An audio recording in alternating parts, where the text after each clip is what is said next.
Hey everyone, I'm Brit. And I'm Dale.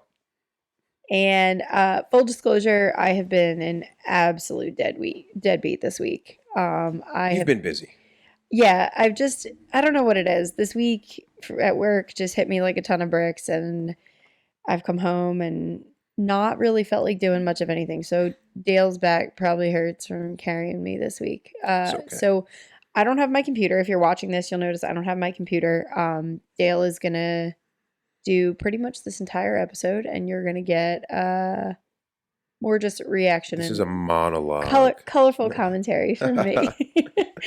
So tonight's episode is the first of our Halloween series. Halloween specials. So, with this being the first released in the month of October, this whole month, so all 4 weeks of Tuesdays in October, you're gonna get special Halloween episodes. So this one is going to be about real life crimes, mostly murders, but crimes that were inspired by pop culture, horror movies. Yeah. So it's going to be an interesting one. Doozies. Yeah, I do have a bunch here, and this I think is going to be a shorter episode too, because there's not much room for theory talk and things like that. We got our last episode, and if you stuck through that whole thing, we appreciate you more than anything. But yeah, the last episode we got a little out of hand with we went veering off into other directions. It was a great episode. It was really fun to talk about. But we started hinting at other upcoming episodes, and it just kind of spiraled from there. But we appreciate you listening. I think that episode wound up being like an hour and 45 minutes or something like that. Yeah, I think it was. A little bit longer than what we've been shooting for. But it does kind of seem like we're trending around that hour and a half. But either way, so Murders Inspired by Pop Culture is our first of our Halloween specials. What about... Oh, go ahead. No, go ahead. I was going to talk about our drink. I was going to say, speaking of... Yeah, let's talk about our drink. And what was this drink called? This drink is called the Serial Killer. Serial Killer. So we figured that was pretty fitting. It is light rum, Malibu, spiced rum, pineapple juice, orange juice, and grenadine. Yeah. So I can already tell one of us is going to like it significantly more than the other. It looks very much like a Bay Breeze. Well, so it looks like and smells like a Bahama Mama to me. Yeah, it's definitely more tropical, a little more summer than this time of year, but we figured the title of it made the most sense. And neither of us have tasted it yet. And we haven't tasted it yet. I took a sniff, but that's it. Yeah. Well, we'll see. All right, so here cheers. we go. Let's see how it is.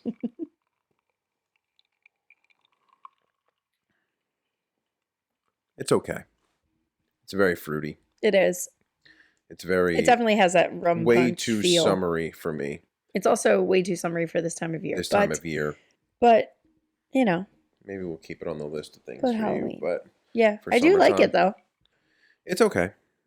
I can see myself maybe sipping on this, but I do have I don't see you finishing that sitting one. behind the camera right now. Yeah, I don't see you finishing that. And I do have a pretty decent container in there of more, so you enjoy your spot you could just right there. Top mine off.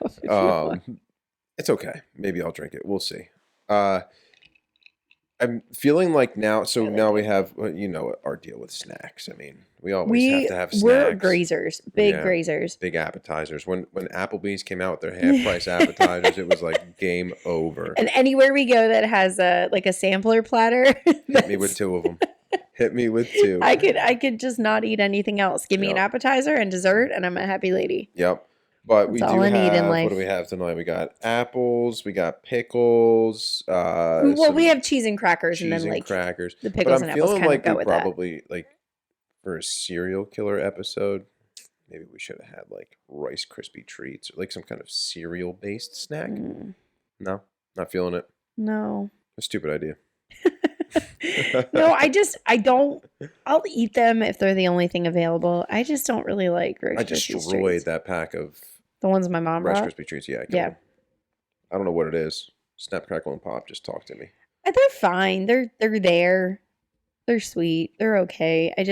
if there's any other option, I will most likely go for literally anything else on the planet. You could dip my shoe in something sweet and I would probably lick it. Like I have a sweet tooth and it doesn't really matter what else it is, I'm gonna eat it. But you eat like weird old man candy. So I'm an old man. Like Good and Plenty. Good and Plenty. Good and Plenty is where so it's gross. at. They're so good. Black licorice. It tastes like what burning rubber smells like. Burning rubber smells. That's what black licorice is to me. I hate it. It's kind of tar feeling in your mouth too. Yeah, and I don't like. I did this the wrong direction. Is that bitter? Would that be a bitter taste? I don't know. Black licorice? I feel like it's... I thought you were asking tar. I was like, I don't know. I've never licked tar. No, that's not for me. Mm-hmm. And if I want more of like I also have a big sweet tooth. You know me. I could eat candy, cookies, brownies, any of that stuff. Yeah. But if I want like salty or savory, forget it. You could put all of my favorite sweet candies in front of me and I will not touch them if it's not what I want. If it's not that, like if I have that salty craving, that's the only thing that's going to satisfy it. So yeah. Hence the crackers and cheese tonight. I think it's the Malibu. I don't think I like Malibu. I wouldn't I'd be surprised if you did like Malibu. I think it's pretty all right. It's pretty sweet. All right. I'm not going to drink anything that's just Malibu. Like it's got to have something else in it. It's a waste of alcohol. Yeah. All right. So should I open the beer now or should I just open it so that you actually enjoy yourself? Because you're going to be doing a lot of the talking. So I feel like you're not going to have very much time to get up and get yourself something different if you want something different. Let's just jump right in. Just dive right in. Jump right in. Okay. So what's your sequence here? Is there a sequence? Do you have a timeline? Yeah, Is the way that I found chronological? Okay, so there's no rhyme or reason. There's just no real whatever rhyme or happens reason. happens. We're jumping around. There's some movies. There's some TV shows. There's some books. There's there's a bunch of different stuff in here. There's some. Before you jump in, I'm colder than I thought I was going to be. Okay. I'm going to throw on my hoodie. Hold on. There's some bigger known names. And there's some people that I've never heard of. And there's a couple that were very surprising. And there's a couple that really jogged some memories that I was like, oh my God, I remember when this happened. So there was quite a, it was quite a ride. There was a couple things here that I'll get more into it, I guess, as we get a little closer to those ones specifically, but there was a couple in here that I kind of weeded out a few of the murders solely because of the victims. When it comes to like young kids and stuff like that, that's not me. I couldn't even really stomach reading some of these, so I kind of weeded through that. But anyway, I should have asked you while you were up. It's okay. You want a beer? Yeah, I was going to ask if you got my beer. Thank you. Yeah. So the first one, I'll wait for you. Yeah, I'll wait a second here.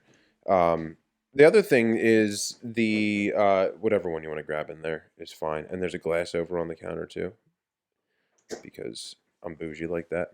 Was there a question in there, or are you just telling me statement? There's a glass? She's asking if there's a question on if you hear that. There's a statement in there that there's a glass on the counter that the beer is supposed to go in. You're supposed to have manners too. Say please and thank you and actually ask a question. Thank you. Yeah, whatever. Okay, so we're saying that we got some good feedback from some friends that listened to our last episode, and our own personal feedback was that the audio was so much better. So the setup that we have going on right now hopefully sounds a lot better to you guys too. We are still weeding through a lot of things, but we do think that the last episode sounded much better than the ones previously without the headphones on and things like that. Reaching for the beer. Thank you. Oh my goodness. All right. Sorry, we're gonna just shift a couple things around here. Okay. You can just double fist over there. Well, if we're gonna do that, I'm just gonna go. Double fisting. No, I'm just gonna pull it in. All right. So I'm not sure what else to talk about while we're waiting over here. But now we can, you know what? One thing I will touch on, which I usually say at the end, is we are on YouTube, which is probably maybe where you're watching us right now. We're on Spotify video as well, Amazon Music, Google Podcasts, and our Facebook page is up and running. So, thanks to Brit for setting that up. You can watch, listen on Facebook, and we have some ideas in the future, possibly of doing Facebook Lives as we're doing recording of an episode, which would be pretty fun to have all of you kind of commenting or asking questions or chatting with us along the way. Yeah. So that could be pretty fun. So if you're someone who does a podcast or uses the Facebook Live or Instagram Live pretty regularly, and you have any suggestions on the best ways to make that successful, we'd be happy to hear about it. My thought process is basically we'll do what we're doing tonight. One of us be kind of like the leader on that particular episode. The other one be following along for questions and just kind of peppering those in as we go along and just see what comes up. Mm-hmm. I feel like rather than both of us trading off trying to figure out, monitoring the comments. Yeah. I feel like it would be easier Agreed. If one of us is just kind of watching it and seeing what happens. So, all right. But yeah, if you have any ideas or suggestions for how to make that run the most smoothly, we're open to hearing about it. Hit us up. Okay, so all right. So sorry for the delay. Yeah, we got our drinks in hand. Yeah, we're good. We probably should have had that set up. I knew I wasn't going to like this one, but I told you to just get the beer. I know. All right. Understand that I'm going to be right. So the first one I came across, which is actually really funny because this is a movie that I've seen people talk about. I've seen the reference to it. I've heard about it a million times. I have never seen it until recently. Oh, I know where you're going. What is it? Scream. Scream, yes. I discovered probably last year this time. We were kind of scrolling through Netflix and I was like, oh, Scream. And he looked at me and went, I've never seen it. Yeah. And I was like, okay, well, I know what we're doing. I've seen like Scary Movie making fun of Scream, but I never saw Scream up until. Garbage. Yeah. So I was like, we need to rectify that immediately. Mm-hmm. So we did. And yeah. Mm-hmm. Pretty cool. So I let him live that one down, I suppose. But yeah. So I did see it now. Great movie. I enjoyed it. And it was really cool for its time too. Yeah. It was again, if you haven't seen it, spoiler alert, but like get on it. It's worth it. It was one of the first to have like the big twist, it was neat. The two killer situation. Yeah. And then like weird moments where they like kind of broke the fourth wall, but like not really. Yeah. It was cool. Was pretty cool the way that they did it. Yeah. And it was always one of my favorites. I love that. So that came out December 20th of 96. And for some of these, for many of the movies, if I could, I came up with, I'm going to let you know what the release date was, just so you can kind of gauge the timeline of the murders and stuff that we're going to be talking about. And I also am giving you the Rotten Tomatoes scores, just out of curiosity, because I was curious on a lot of these. I was going to ask about critic. Yeah. So it was Scream was released, and this is the original Scream because I guess there was more than one, right? There's a bunch on this one. So Scream, the original was December 20th of 1996. Rotten Tomatoes scored it 79%. The audience scored it 79%. So it got a decent score on Rotten Tomatoes. So in 2001, Terry Jaredin from Belgium stabbed a 15-year-old girl, Alison Cambier, 30 times while wearing a ghost face costume. He confessed that he was inspired, during the trial, he confessed that he was inspired by the film franchise. And did he really have to say that, though? I mean, he was wearing a ghost face costume. Do you really have to clarify? The inspiration of the actual murder was done. It wasn't just like, I'm gonna throw this mask on, because I know, like, I've seen that mask all over the place.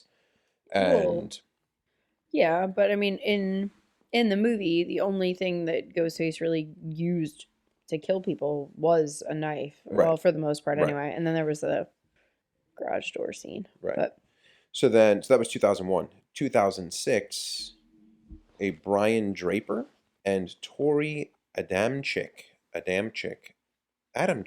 don't know how to say it. Look, they'll probably destroy my last name. Whatever. Our last name. Oh yeah, ours. We're married. So 2006, Brian and Tori went to watch a movie with their friend Cassie Jo Stoddard, who was house sitting for her She's aunt the and killer, uncle. right? No. Get it. They left halfway through the movie and left the back door unlocked. Very much reminiscent of the actual movie itself. Returned later and stabbed Cassie over 30 times. During the trial, it came out that the murder was actually premeditated. I mean, and obviously. they videotaped their plan of how they were going to carry all this out. And then Tori said that he was inspired by the entire Scream franchise. And at that point, Scream 1, 2, and 3 were out. Okay. This was 2006, you said? 2006, yeah. So Scream 1 was 96, 2 was 97, and 3 wasn't until 2000. So the first murder that was inspired by it was 5 years after the first movie. Mm-hmm. That's a pretty long. So all 3 of them were frame. Out as well, though. Yeah. So that's a pretty long time frame. I feel like most of the, these like copycat killers and inspirations, like they're usually a little sooner than that, aren't they? Probably, but I mean, there's a lot of them that are around the same time frame. I mean, there's some of them in here that are like immediately. There's some that were, And then there's people like you who didn't see the movie until like 20 years later. Yeah. Who might be getting inspired. Yeah, maybe. I don't know. I just put food in my mouth. You did. So I thought you were gonna go a little more than that. I can. I'm a slob. I'm sorry. No. All right. So the next one is a TV show, one of my favorites, and I'm very upset that there's apparently a reboot of it. I'm not watching it at all because I think it's going to be super stupid. Dexter. Okay. For when you first said one of my favorites, I was thinking Lost. And I'm like, what does that have to do with probably the serial everything. killer? Dexter makes a lot more sense now. Okay. So Dexter. And Dexter was on from October of 2006 until September of 2013. Rotten Tomatoes scored it 71. The audience scored it 81%. And I would agree with that. I thought it was really good. My question for a series, like a movie with Rotten Tomatoes, obviously that's just the one movie. Yeah. So if it gets a 71%, is that like an average of all the seasons? Yeah, because you can go by season. Okay. And I can almost guarantee. Because I'd be willing to bet that the last season kind of tanked their numbers we'll there. Get into that with a couple of these because there was a couple that I was gonna say I feel like it was better received like up until that last season. Mm-hmm. Than set. I mean, 71%. I was okay with the ending. A lot of people weren't. I was okay with it. Well, Rotten Tomatoes can be pretty stingy, so I feel like in the 70s. Just wait until you see some of these scores. I know I'm gonna be mad. Blew me away. I know I'm gonna be mad. You know how I feel about horror movies. Yeah. They're my favorite. So those of you that are watching, I apologize because I'm going to be looking down a lot. I have a lot of information in my notes here. Those of you who are listening, you don't have to look at the top of my head. So good for you. Mega glare. All right. So in 2008, so right in the middle of all of Dexter, you said it started in 06? 06, yeah. Okay. Mark Twitchell. I already don't trust him. I know. I heard the name. I was like, fake. Fake. And then it goes into Mark Twitchell posed as a woman on Plenty of Fish. And I was like, oh, that's absolutely 100% just from that name. Probably not even a real name. Oh, no, absolutely not. That's not real. Convinced a 38-year-old John Atlinger to meet in person. Twitchell turned his garage into a kill room. So Dexter's thing is he would have a kill room set for these people. Yeah, he had like the plastic tarps and stuff. Yeah, he would have the whole room lined with and he would line the entire room with tarps. He would strap them to a table in the middle of it, typically a table in the middle of it. That way everything was an easy cleanup. So this Twitchell covered the walls and floor with plastic sheeting. And once Atlinger arrived, Twitchell bludgeoned him and stabbed him to death, dismembered him, and then dumped his remains into a storm sewer. Wow. Yeah. He was charged with first-degree murder. As he should. Right. Became known as the Dexter Killer. Of course he did. During the trial because of his love of the show was brought up so many times. And he was sentenced to 25 years without parole, which is That crazy to seems me. like a light sentence. I agree. I I couldn't mean, find much more on this one. I think it probably wound up that like it was a minimum of 25 years. And then he maybe went into a mental institution or something. I don't know. well, usually if they do the insanity plea, it's not usually prison time, and then it's Well, usually this like one, one or the yeah, other. yeah. So I guess I these things always sort of baffle me.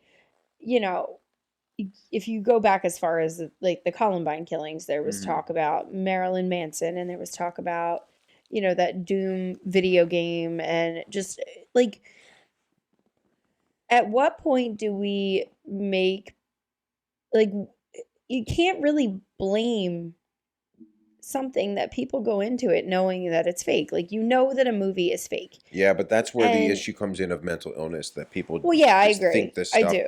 And again, actually, at the end of all of this, so the way I have this episode set in my outline is I'm going to go through all this stuff, and then I have a couple questions that I posed in here that we Okay, can cool. talk about in the end, and that'll kind of be like our thoughts, theories, comments about Yeah. everything, and that comes up in it. And actually, it Yeah, I comes mean, up it in a kind of couple has of to. these as well Um, about like the difference between reality and what you're seeing in mhm. movies and things like that. So, Okay. I do um, have a question though about this guy. So, like Dexter's whole, or do you have more to say about this? no, this was Okay. it.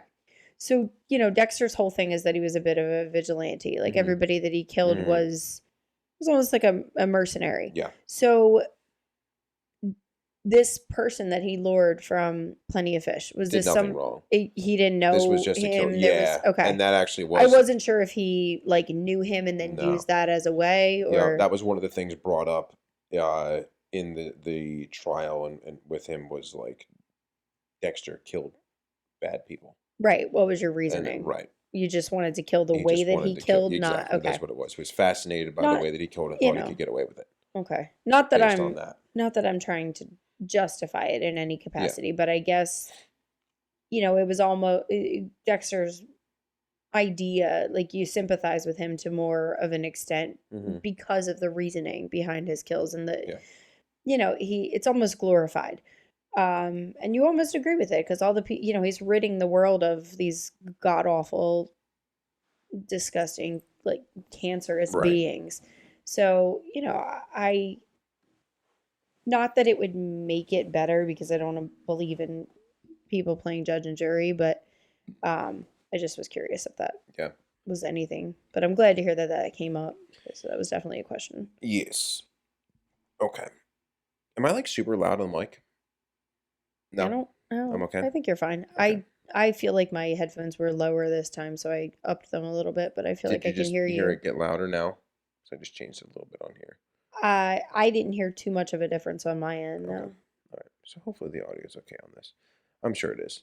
But I mean, yeah, I guess you are a little bit louder now that you're kind of talking a bit. I'm gonna okay. down my. Yeah, you know what I'm gonna do? I'm gonna mess around You're good. here I'm real hearing quick. you a lot louder than I'm hearing myself in the headphones for some reason. Gotcha. All right. Sorry, everybody. We just want to make Trial sure. and error, Yeah, we guys. want to make sure we're not blowing out speakers here. Is basically what it comes down to. Or eardrums, So yeah, eardrum speakers, whatever. All right. So the next one, Natural Born Killers. Oh. Have you seen that? Mm-hmm. Okay, I have not. So this apparently inspired a It's been a lot of while people. though. That was Also, Juliette Lewis, I need to. right? I don't know. I don't know the answer to that. I didn't look up cast or anything like that. I'm pretty sure that was Okay, Juliette Lewis and I don't know. Woody Harrelson. Yes, Woody Harrelson Maybe? is in it. Yes, Yeah. Juliette Lewis is. I know this is an awful reference, but she's the one in Christmas Vacation, right? The older sister. Yeah. Yeah. Okay. Yeah, it's her. Yeah. Um, I'm very sad that that's I all know. you know her Well, it's a great from. movie. Mm. It's a great movie. Stop that. Err. That's a great movie. Anyway, Natural Born Killers release date August 26, 1994. Rotten Tomatoes hit it with a solid 48%. I would have given it The a audience gave it 16. an 81%. Wow. I feel like that was probably like That's a a big cult jump. classic. Based on what I was hearing here, that was kind of like a cult classic. I So think. I feel like that's going to be in the same vein as like The Crow Like, not many people liked The Crow. Yeah. Or not many critics really liked it from the beginning, I don't think. And Yeah, then probably. it got, a little bit more praise from the audience. But okay. So, Natural Born Killers, unfortunately, inspired Eric Harris and Dylan Klebold, who were the Columbine shooters. They were both big fans of the movie and used NBK, the initials NBK, as code for their plans. So there was a tie there. I don't think I ever knew that. Yeah. I heard a ton of other inspirations for them. I know that like Marilyn Manson was a huge thing that they kept trying to push. Yeah, but I didn't even touch on that one. But no, I know. Yeah. Jason Lewis, he's 15 years old, murdered his parents. It was part of a plot with 3 friends to start their cross-country killing spree, as they were directly inspired by the Knoxes, who are the main characters of the movie. Then there is Jeremy Allen Stink,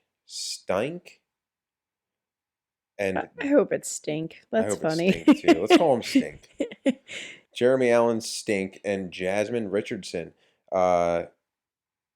Jeremy murdered her parents because they wouldn't let them date, basically. And they had good reason, because he was 23 years old and she was 12.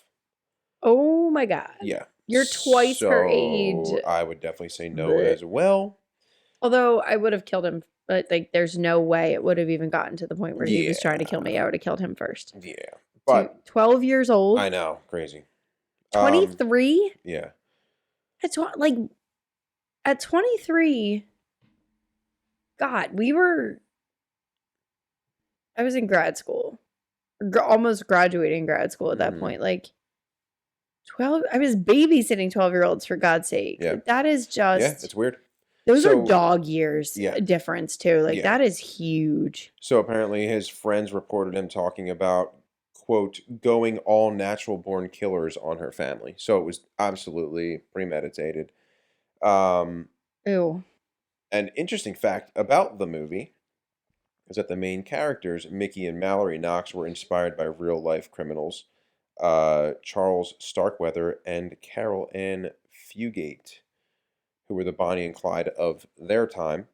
They ran away together after Charlie killed a gas station attendant, all because he wanted to buy a stuffed animal on a credit card for Carol Ann, and the attendant wouldn't let him buy it on a credit card. And this started a multi-state killing spree between December 1957 and January 1958. And they robbed gas stations across multiple states and murdered about 10 people.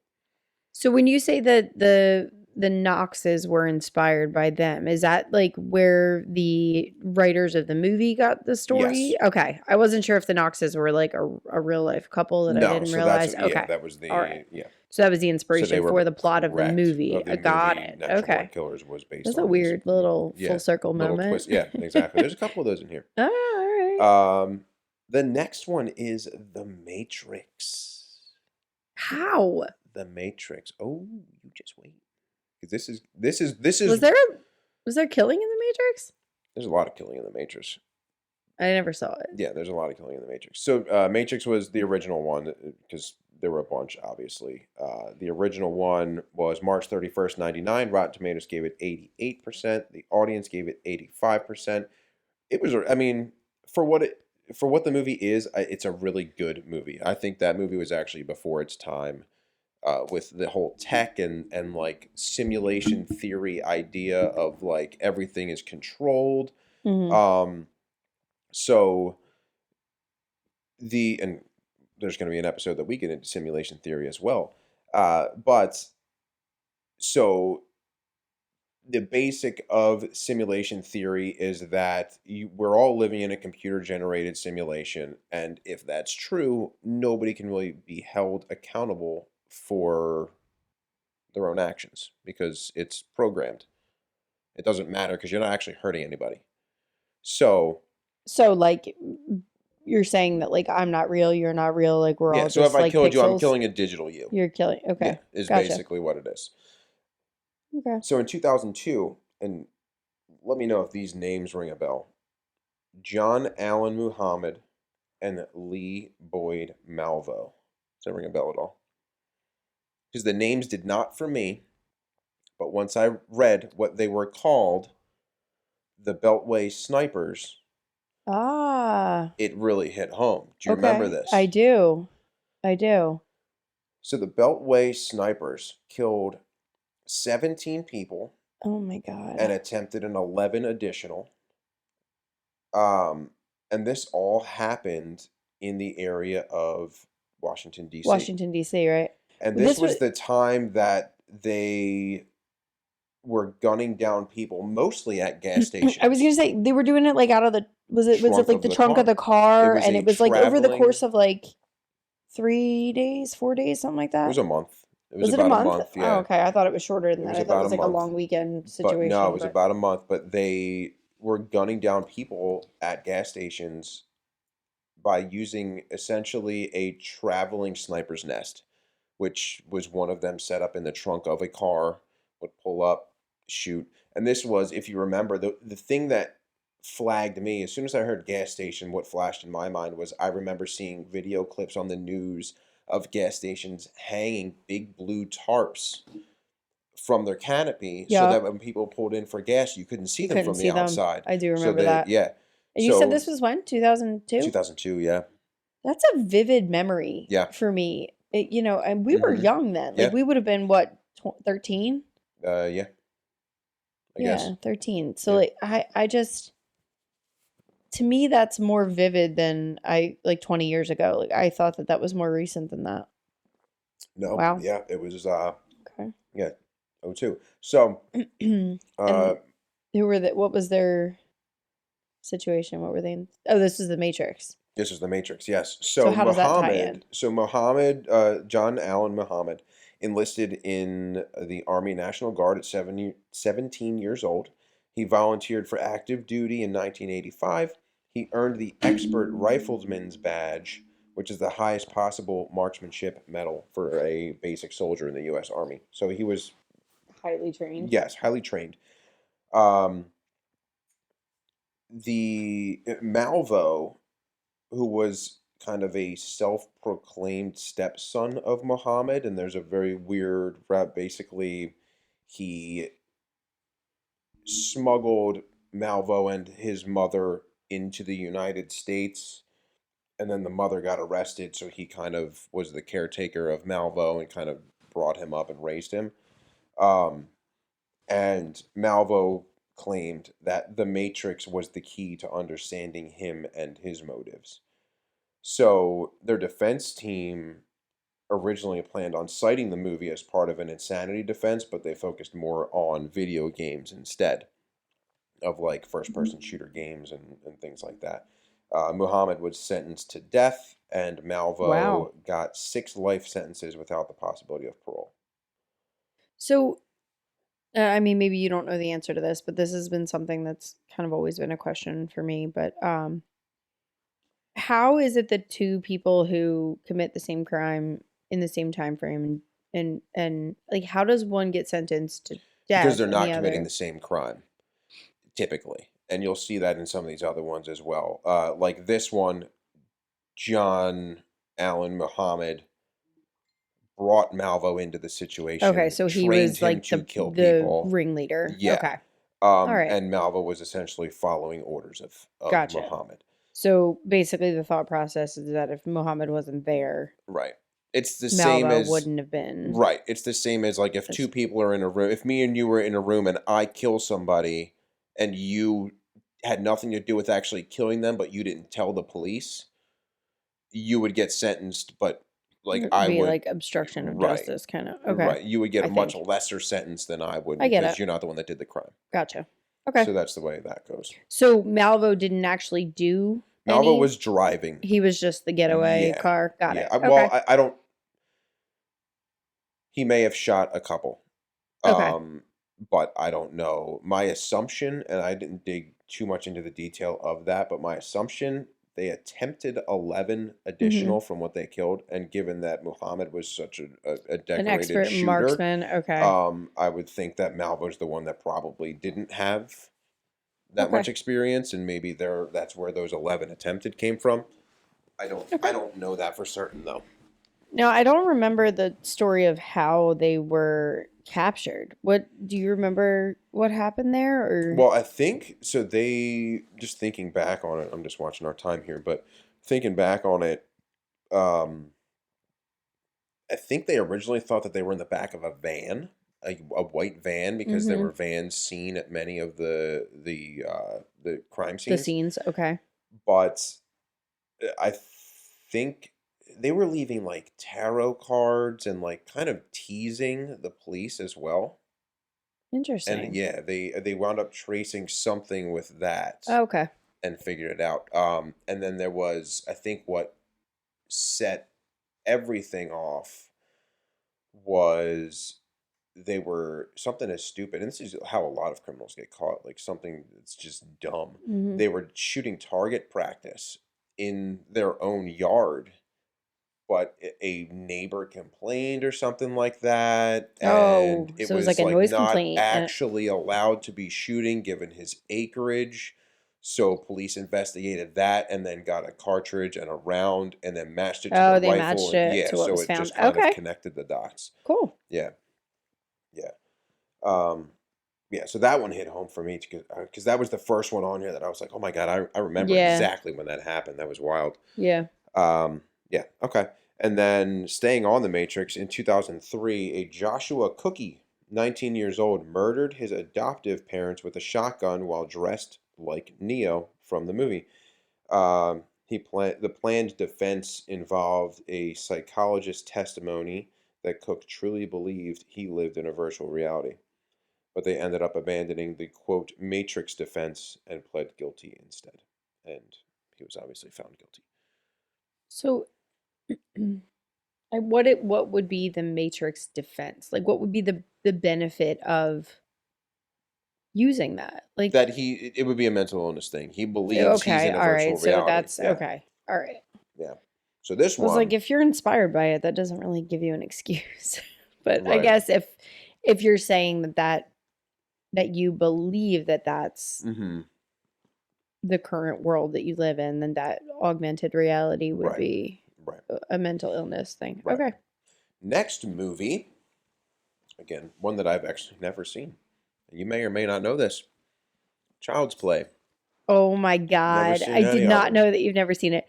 I'll be honest. I have seen probably the majority of them, but it's like that weird cult guilty pleasure Yeah, I feel like thing. I would think they're kind of funny. They are. Yeah. They are. Chucky is. Owen. Well, no. Yeah, but no. Owen's our youngest son. Chucky I is feel like, hilarious. yeah. So I Like feel like I would it's probably funny like just these. seeing. So the do you know the story behind Chucky? Child's Play. I know nothing. Okay, so But let's not get too into it. right, Just give it on time here. it's the spirit of a serial killer enters this toy, Okay. and this particular Chucky doll gets possessed, Okay. and it's funny because he's supposed to be this like good guys doll, and he literally has good guys on his t-shirt, and Okay. it was like the Tickle Me Elmo back then. Like you pulled a string, it was supposed to say all these cute little phrases, and it was this kid's toy. But his comes to life, and not only is it like absolutely violent and ridiculous, but like the crap that comes out of his mouth is, I mean, it's like a serial killer. So there's like this toy doll just like cursing. It's hysterical. It's so campy, and like the if you take it for what it is, the animatronics are garbage. Yeah. Like it's, and then there's like a Bride of Chucky, which is like a separate doll. So it's hilarious. So yeah. we'll have to watch them. So as far as they're crappy, the Child's but Play awesome. movies go, there's Child's Play, the original came out in 88. Child's Play 2 in 90, Child's Play 3 in 91, Bride of Chucky in 98, Seed of Chucky in 2000. That's probably where I stopped watching. Curse of Chucky in 2013, Cult of Chucky in 2017, and then I guess a remake and reboot of the franchise, Child's Play, in 2019. I did not know that. I kind of figured you didn't. I have seen everything up to and including Bride of Chucky. So fun fact. I hate all these reboots. I hate them. Fun fact. And I'll have to bring up the picture and I'll see if I can post it. Okay. CJ and I were Chucky and Bride of Chucky one year for Halloween. Yeah, you told me that, I believe. It's awesome. That's funny. It's so good. Yeah, I feel like I feel like I kind of knew that you didn't know there was a remake. Because I feel like you would have brought that up. But yeah, I hate all these remakes. Just come up with something original. Yeah, I'm bored of it. It's annoying. And also, like, not everything has to be paranormal. Please stop with the freaking Except haunting. Paranormal Activity, I was all over those movies. That's different. They were so good. Like the haunting of this and the haunting of that. And this, I just can't do another one. Yeah. Unless it's the Warrens. That I'll watch. And one of our upcoming episodes is going to be which I started the outline on that last night. I was going to say that should be next week. Many of the cases of the Warrens. Yeah. Which is going to be awesome. I love them. Can't wait. Also, I found out that Lorraine did die. Yeah, I know. Okay, I wasn't sure. We knew that Ed was dead. Mm-hmm. We talked about her a couple of episodes back, and we weren't sure if she was still living. But she died at 92 years old. 2019, was it? I believe so, yeah. Yeah.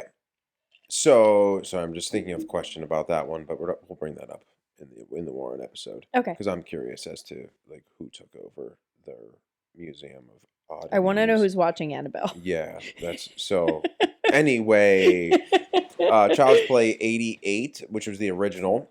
Rotten Tomatoes gave it a 71%. Audience gave it a 63%. That's why I hate generous. Rotten Tomatoes. Some of these. You know, I want to know what their algorithm like. What's they don't have one. What is their system? I don't understand. I don't know. I'm watching the time here, and we're already at least on our recording. And I know we talked for a little while before we actually started recording the episode, but we're already at 43 minutes on our recording here, and I'm like not even halfway through our outline. So let's get to step in here. Come on. All right. So that came out in 88, the original. 1993, a Suzanne Capper. This is wild. She died at the age of 16 in the hospital after giving the police the names of 6 people who caused her death. The 6 people are Bernadette McNeely, Jean Powell, Glyn Powell, Jeffrey Lee, Anthony Michael Dudson, Clifford Pook. So, what happened to Suzanne Capper? She was tortured for 7 days, beaten, injected with amphetamines, left tied to a bed in her own urine and feces, burned with cigarettes. And this is where the tie-in with the movie is. Had the song "Hi, I'm Chucky, Wanna Play" on repeat. Oh my God. McNeely would start a torture session by saying Chucky's coming to play. Capper was placed into a bath containing concentrated disinfectant and scrubbed with a stiff brush with sufficient force to remove skin. And then Clifford Pook actually used pliers to extract 2 of her teeth. Yeah. No. So her death. Oh my God. She was taken on a 15-mile drive in the trunk of a stolen car. McNeely was apparently laughing as they were driving. Suzanne Capper was pushed down an embankment into a patch of brambles, which are similar to rose bushes. I think this happened in the UK, which will explain some of the sentences as I get to those. They dumped petrol on her and lit her on fire. Oh my God. While she was still alive. McNeely sang "Burn, Baby, Burn" from the Tramps song, Disco Inferno. And then after they believed she was dead, they went back to the house to have drinks. So the aftermath of all of that is she was not dead. She managed to get back up the embankment and flag down a car on the road. She's 16 years old. The car took her to a nearby house to call for an ambulance. She guzzled 6 glasses of water but Oh was my unable to hold the God. glass because of the injuries to her hands. Her whole body was raw and black and burnt. She was rushed to the hospital. At the hospital, gave the names of the 6 assailants and the pal's address, and then fell into a coma.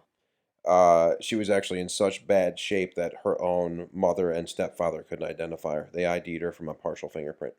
Oh my And then she God. died in the hospital without regaining consciousness. So what came of her assailants? John Powell got life imprisonment. Glenn Powell got life imprisonment. Jeffrey Lee got 12 years but was released early. 12 years. Anthony Michael Dudson got a life sentence. Clifford Pook got only 15 years but was released early in 2001. And the ringleader, Bernadette McNeely, got life imprisonment, minimum tariff of 25 years. So that means they have to serve at least 25, but there's a opportunity to get out. She was paroled in 2015 after having a 25-year minimum reduced by 1 year because she was deemed a, quote, model prisoner. How disgusting is that? That is the most oxymoronic phrase Yeah. I have ever heard. So And this is why I had such a hard time researching this it stuff. pisses me off. Yeah. Like, okay, you want to pull a Piper Chapman situation where like you don't know that you're It's bringing Orange is the New money. Black, in case you don't know what that is. Also, watch it. It's It's so a really good show. good. Lots of boobies in that show. Well, yeah, it's a women's prison. But like I get that, for non-violent offenders, yes, you can get caught up in a situation that you're maybe not aware of. Like she ended up, smuggling money, I forget, across the border. Some crap happened Yeah. because she was involved with a girlfriend or whatever. But so I get, maybe getting out on good behavior or being a model prisoner after that.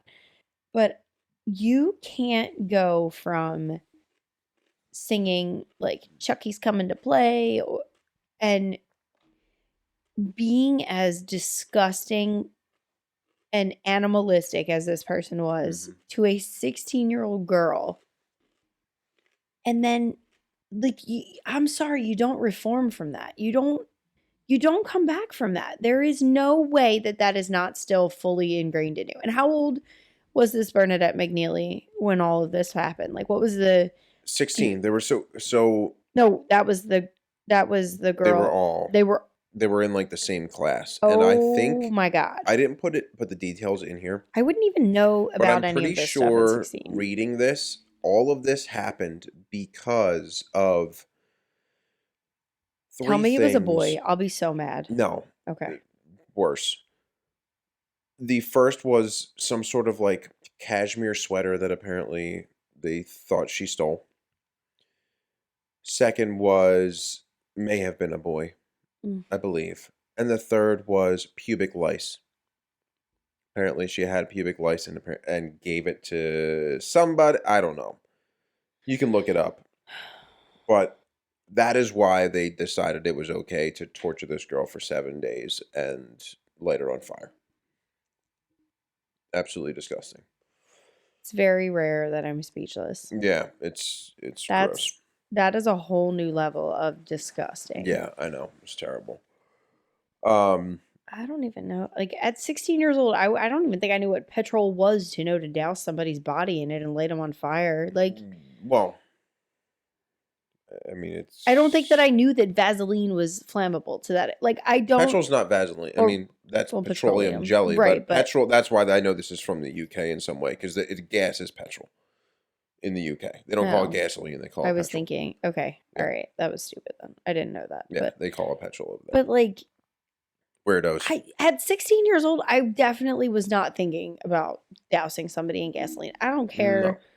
I don't care what a boy or girl ever did. Like, I couldn't even fathom that thought. Like, I just, yeah, I don't know. And I'm fully aware that I'm not a normal thinking human being. Like, I know But oh my God. Yeah. All right. Let's That's get a into the whole next level one. of fucked up. Again, for time's sake. I'm really trying to be time Conscious? conscientious. Is that the word? Probably not. I don't know. Sure. I'm really trying. Sorry, I have a mouthful of pickles over here. We eat too many pickles in our house. We order pickles like a lot. We should, yeah. Our grow grocery cucumbers. order It's disgusting. Yeah, if you saw our Walmart order, it's like pickles on the regular. Anyway, the next one is Freddy Krueger, and I'm glad that. So we watched one of these movies. Well, I watched one of these movies last night as I was doing research on this episode. As somebody was sleeping on the couch, somebody was taking a napetizer. I can't help it. Also, so Freddy Krueger. It wasn't the original. No, it wasn't. Thank God. But it was the reboot, which was garbage. Yeah, it was garbage. So there were a ton of Freddy Krueger movies. Nightmare on Elm Street, 1984 was the OG. This was actually, this isn't the one, but Nightmare on Elm Street 1 was 84, 2 was 85. I guess we'll go official here. A Nightmare on Elm Street 2, Freddy's Revenge, 1985. A Nightmare on Elm Street 3, Dream Warriors, 1987. A Nightmare on Elm Street 4, The Dream Master, 1988. Nightmare on Elm Street 5, The Dream Child, 1989. Freddy's Dead, The Final Nightmare, 1981. I love it. There's always the final Wes Craven's New Nightmare, because Wes Craven can't come up with an original movie. I don't 1994. Wait, back up. I don't think Wes Craven is who you think Wes Craven is. I don't know who it is, but I know Wes Craven was the original creator of Nightmare on Elm Street. Oh, all right. Well, he didn't need to do a reboot. You're thinking Rob Zombie. No, I love Rob Zombie. I'm not thinking Rob Zombie. I love him. You can have him. Still waiting for that Broad Street Bullies documentary. Oh, I forgot. Still waiting. I forgot that was the thing. Freddy vs. Jason 2003, and then the reboot of Nightmare on Elm Street in 2010. I may have missed a couple. I don't know. So that 2010 one was the one that was on last night. Yeah. Rotten Tomatoes. We'll go with the OG on the Rotten Tomatoes. This is one that I refuse to look up Rotten Tomatoes on all of them, and I don't want to bore all of you with the Rotten Tomatoes and all. You can just pretty much go with the idea that the sequels are worse than the original. Yeah, but the OG, Rotten Tomatoes gave it a 95%, and the audience gave it an 84%. So here's my issue with Rotten Tomatoes at this point is, by the time that Rotten Tomatoes existed, Nightmare on Elm, it wasn't a new movie. So like everybody had kind of accepted this as like one of the great horror movies. So I just think. So they were influenced by the audience. But the audience rated it lower. I think to an extent. The audience rated it almost 11 points lower. But when did the... Don't ask me when the audience voted on it. I don't expect you to actually know that. It was a rhetorical question. But I just... It's different when Rotten Tomatoes gives their score, like, right as a movie's coming out. I feel like, going back to a movie that's been out for 20 years before Rotten Tomatoes existed. Yeah. It's flawed. It's a flawed system. It's the whole system. Every system is flawed. This is true. Anyway. Oh, God. This table is echoing so badly. Because the table's metal. Got a metal frame. We have our microphone. Yeah. Hollow. So, sorry, everybody. I'll try and edit that out. And slam the glass down. I tried to put it on my paper towel. That way it would kind of absorb it. Maybe I should actually be semi-adult and get like a coaster or something. But if our youngest keeps breaking the damn coasters. Yeah. Sorry. 2004. Daniel Gonzalez. So Freddy Krueger, the first one was 1984, but there were a bunch of them. Pretty much all of them, except for the reboot, were prior to this. So Daniel Gonzalez was a British man who went on a random killing spree in London and Sussex. He told the police he wanted to be remembered as a famous serial killer. Some goals. Gotta have goals, right? Gotta have goals. Gonzalez didn't say that Krueger was his inspiration, but he was dubbed the Freddy Krueger killer by the media. And the media causes so much of this shit because they give these people names and fame. Oh my God, I'm not getting into that because that just drives me crazy. But that's part of the reason here. So, it's the reason that everybody knows about serial killers, but doesn't know about any of their victims. I know, and I felt bad even writing some of these because I was like, I really don't want to bring light to these killers because they're disgusting. But this episode I feel like is interesting because of the ties of where these people got their thoughts from. But he used various knives, various size knives, like Freddy Krueger's hands. He killed 4 people, injured 2 of them. The scary thing about this one, and I know you hear stuff like this all the time, that like the attacks could have been prevented. But apparently his mother, Leslie Savage, said that she sought help for his mental issues but was not taken seriously. She said, quote, "Every time we asked for help for Daniel, we were told we would have to wait for a crisis to occur before he could get the help he needed. Gonzalez himself appealed for help from his doctor and wrote his general practitioner, quote, 'Please, please help me. This is very urgent. I really, really do need medical help to find the correct environment and the correct medication. I need to take this in a controlled hospital environment.'" So that's a little alarming.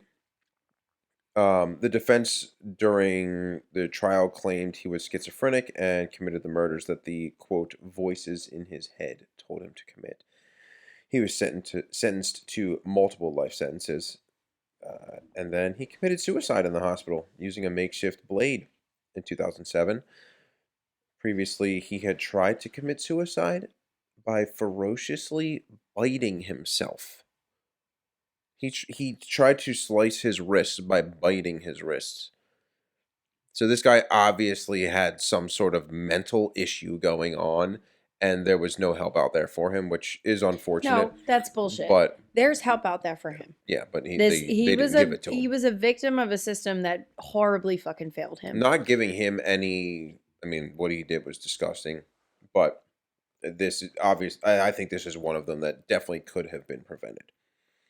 When your own mother is saying like something's not right, yeah, I mean, because it's always they were never like they're not a bad kid. Well, yeah, because all moms are like, oh, not my baby, he was such a good boy. Like you always got the moms on the freaking news holding up a picture of their baby, and it's always some bullshit. Like this poor bastard. Like I am not excusing what he did to the people that he did it to, and what you're gonna say about him. But there was help there that he didn't get. Yeah, that is oh my God, that is one of the questions later that we're going to talk about. That is a horrible injustice, and that's oh my God, that pisses me off. I know that one made me really mad. I mean, that's such a disservice. That's such a disservice to him. Oh, and his poor family. Like, that sucks. How can and the families of the people that were killed, knowing that, like, this guy clearly had problems and they reached out for help and nobody helped. Right. Like, that's just messed up. Like, you have to be pissed off. Yes, this was another one. It was in, Was this in the UK? Yeah. Okay. So, I mean, not that makes it better, but it's not surprising. Like, the mental health, there's still a huge conversation that needs to happen about that in general. But, like, as a healthcare provider, I always get so pissed when there's like any kind of disservice to a potential patient or an actual patient. Like this, that's so fucking sad, dude. Mm-hmm. That's so sad. And like you got to think that as the families of the victims, I would find it, yes, I'd be pissed and I would want justice, but like I would find it hard to be like legitimately mad at him long term. Like I don't think that I would find it hard to be mad, but I'd be mad at the situation, but I don't know that I'd be as pissed at him directly as if it was just like some jackass who didn't, I don't know. It's not, it wasn't like a premeditated thing. Right. I don't know. Either way, I'm not giving the guy any ground. No, but I mean, definitely the system could have helped out there. Yeah. In some fashion. It was pretty messed up one. I don't know what you're talking about. This drink's good. I'm due for another beer. I'll grab one after we go over this next one. Okay. The next one of my favorites. Underestimated, not spoken about much. Slender Man. Ooh, I forgot about Slender Man. Yeah. So he's the topic of various movies and TV shows. Some of them to highlight are Slender Man, 2018. The Tall Man, 2012. Mercy Black, 2019. Always Watching, 2015. And Flay, 2019. And there's also X-Files episodes, things like that, that are kind of sprinkled in there. But in 2014, a Morgan Geyser and Anissa Weier, at the age of 12 years old, conspired to kill a classmate named Peyton Leutner. They led Leutner into the woods of Waukesha, Wisconsin. Isn't that... Where's Making a Murderer? Where was that? Manitowoc County. It's Wisconsin, ain't it? I believe so, yeah. Minnesota? Wisconsin? I don't know. Manitowoc. Weird. Manitowoc. I think it was Wisconsin. I don't know. Anyway, they led Leutner into the woods of Waukesha, Wisconsin, stabbed her 19 times, and left her for dead. A cyclist found Peyton Leutner, and she miraculously survived. They got her to the hospital and got her treated. So why did these girls attack her? Because Leutner? Girls are awful. Girls are petty little bitches. Dude, they're so fucking mean. I hate them. So why do they do it? They claim that they committed the crime to appease Slender Man. They came across Slender Man online and believed he was real, because everything on Facebook's real.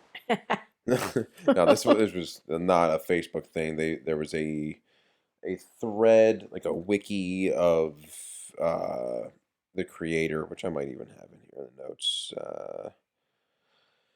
I don't. But they came across this Slender Man stuff online. And then they devised a plan to prove their loyalty to Slender Man by becoming his proxies and murdering somebody.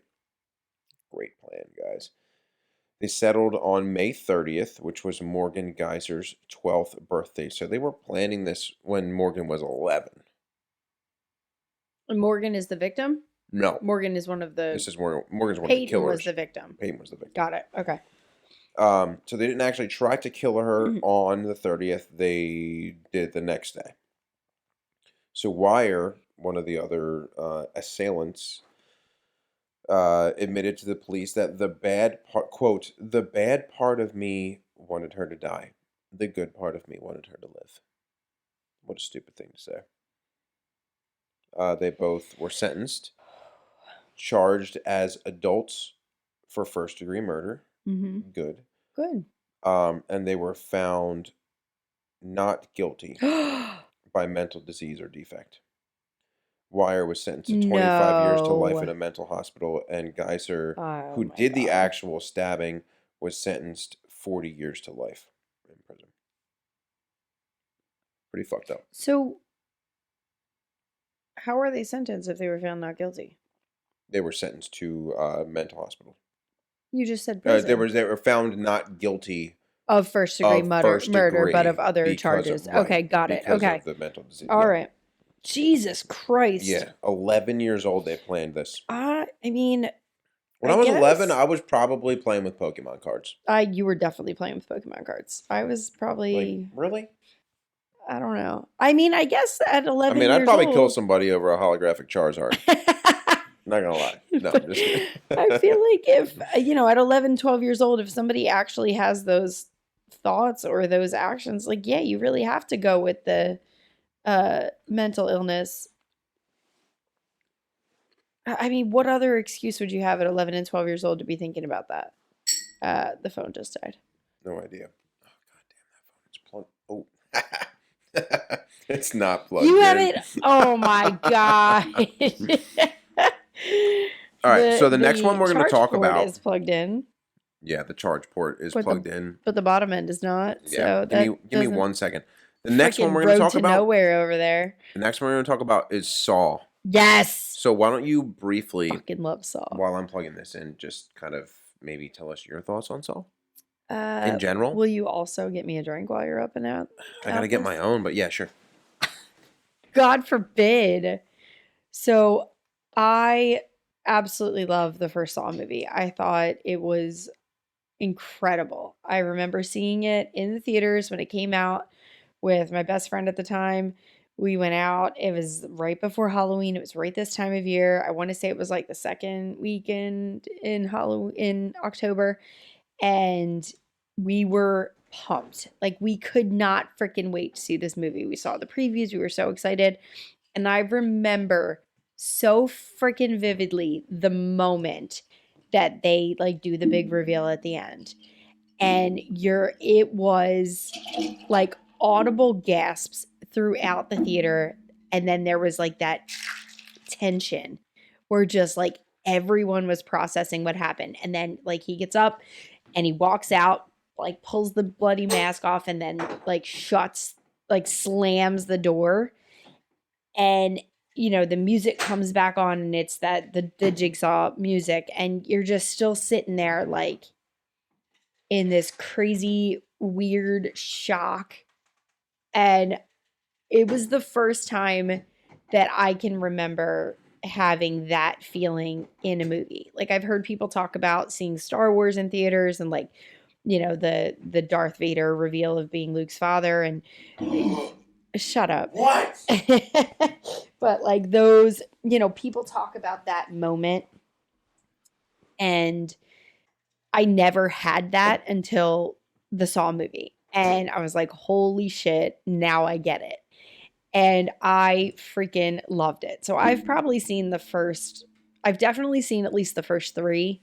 I don't know that I've seen all of them since then, but definitely at least the first 3. Because then I got there was like a 3D one that was weird, like right when everyone was doing 3D everything. So I sort of fell off the wagon there with it after that. But the first one was just unbelievably cool.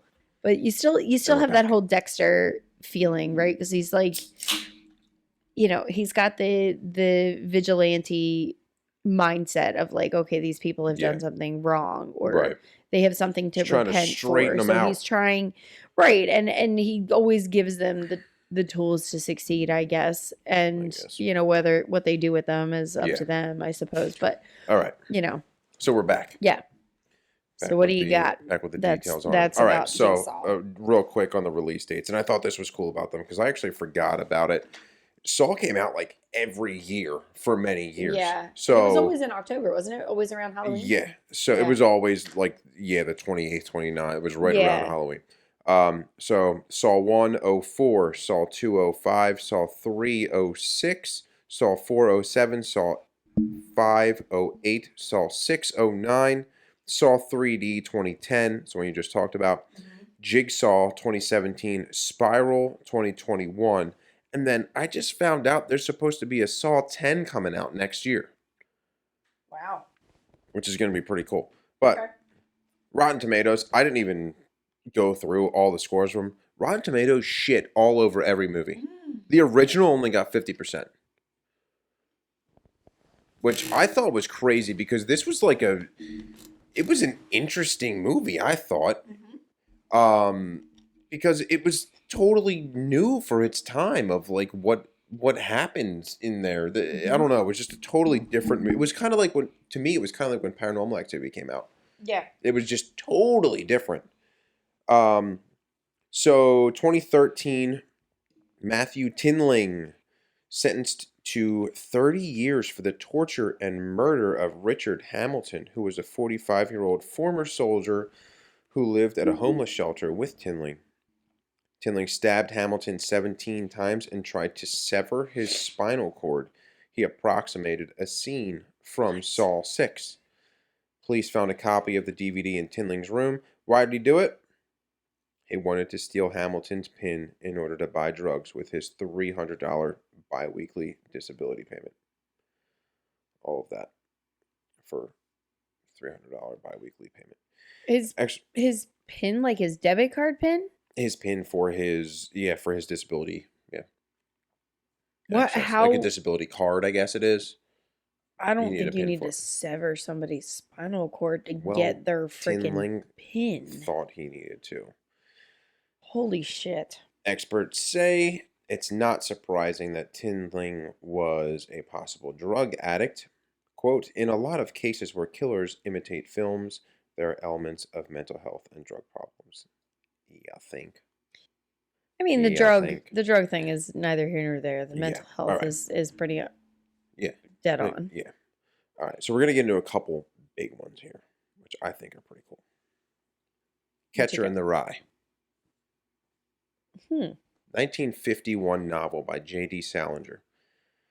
Speculation that the text has a magical, mind-controlling power over the easily influenced.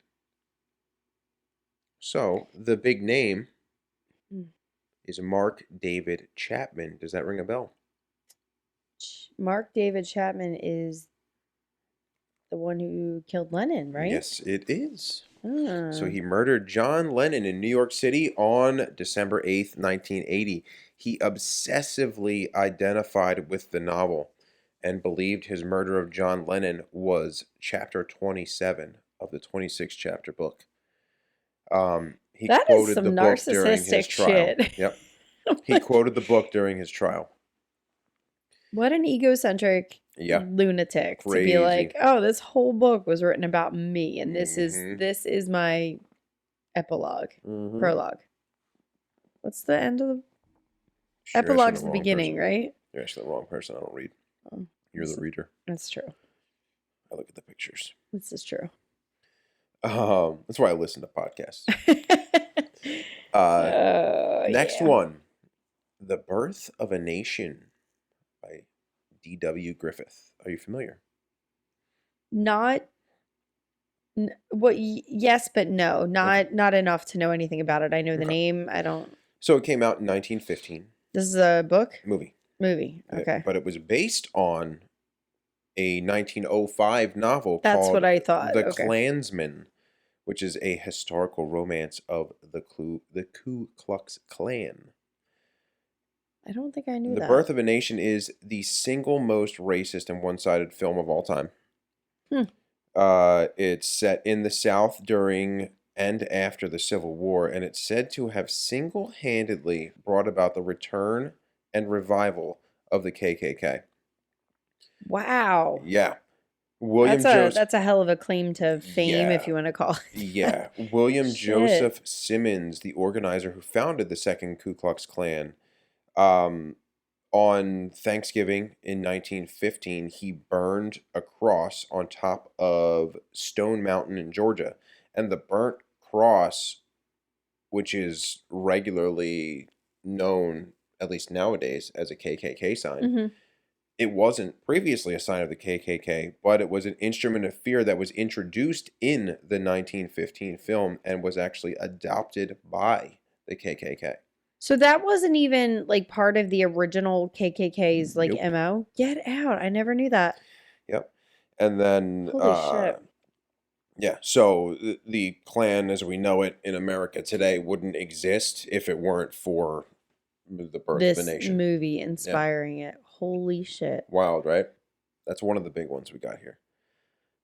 The next big one. That's crazy. Is Jeffrey Dahmer, which is blowing up right now because there's a Netflix special. Yeah. And Dahmer was a dude. Dahmer was a dude. Murderer, cannibal, and, quote, dismemberer of 17 men and young boys between 1978 and 91. He had a routine before he would murder somebody. And I don't know if this is shown in the Netflix special because I have not seen it yet. Have you? I haven't. I've been waiting for you to watch it with me. So before he would murder somebody, he would watch Star Wars: Return of the Jedi and The Exorcist 3. That's a hell of a choice. He said that he identified so much with the antagonists in the movie, which in Star Wars is Emperor Palpatine, and in Exorcist 3 is Satan himself. I mean, I could see that. Yep. Secondary he did not kill for the sake of killing. He killed to have the feeling of power over another person, which is reflected in the two films and their antagonists. Dahmer identified so much with Emperor Palpatine from Star Wars that he bought yellow contact lenses to have the same eyes as the Emperor. I never knew that. Yeah. All this time, I never knew Pretty that. Wild. That's crazy. Mm-hmm. I didn't even know that. I guess, would you say it was until 91 he was active? Yeah. I don't know that I really even knew that yellow contacts were a thing. Neither did I. When I saw it, I was like, oh, wow. I mean, I knew it as movie props and stuff, but I don't know that I knew it as a mainstream availability. Me neither. Huh. Yeah. Interesting. Oh, God, it looks like, again, we're going to be over an hour on this one. Sorry, the more that you sit there and talk about it, the longer the time is passing. So just do what you need to do. Hopefully you're enjoying it. We're into some big ones now. This one's gonna hit home for you. Uh-oh. Because I know this makes you cringe. Oh God. Is it it? Please don't be it. Worse. Is it birds? No. Okay. Worse. Worse than clowns and birds? Baby, it's cold outside. Honestly, it doesn't make me cringe the same way that it makes other people, because whatever. I'm not going to do it. Just do what you need to do. I'm not going there. So, for the sake of time, I'm not going to go there.